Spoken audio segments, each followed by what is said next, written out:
పులిరాజాకు నక్క చాడీలు. ఎలాగైనా మంత్రి పదవిని చేజిక్కించుకోవాలని అనుకుంది. పులిరాజా, మీలాంటి మంచి మనసున్నవారు ఈ అడవికి కొత్తగా రాజైనందుకు హార్దిక శుభాకాంక్షలు. నాకు తెలుసు, ఈ అడవిలో ఎవరికి ఏ చిన్న సమస్య వచ్చినా ఇకపై మీరు వింటారు.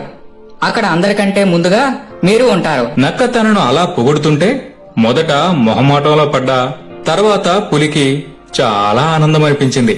అభినందనలు తెలిపిన నక్కకు ధన్యవాదాలు తెలిపింది. అవి రెండూ నవ్వుతూ చాలాసేపు ముచ్చటించుకున్నాయి. రోజు అది పులి వద్దకు వెళ్లడం ఆరంభించింది.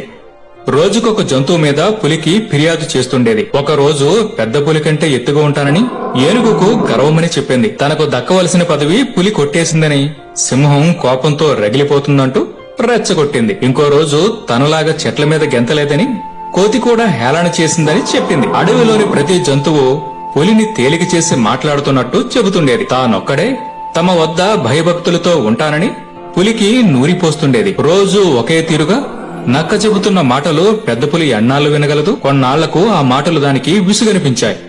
ఒకసారి నక్క చెబుతున్న మాటల్లో నిజమెంతో తెలుసుకోవాలని పులి అడవంతా తిరిగింది.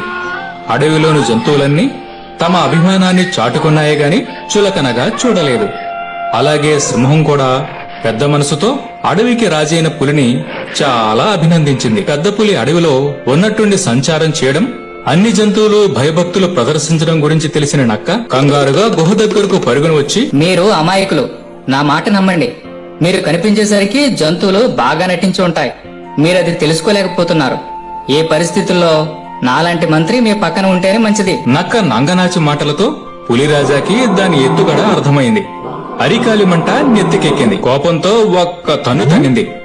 దాంతో దూరంగా ఎగిరిపడిన నక్క మంత్రి పదవి మీద ఆశలు వదులుకుని బతుకు జీవుడా అని అక్కడి నుండి పారిపోయింది. ఈ కథలో నీతి ఏమిటంటే, ఎదుటి వారిపై చాడీలు చెప్పడం మంచిది కాదు.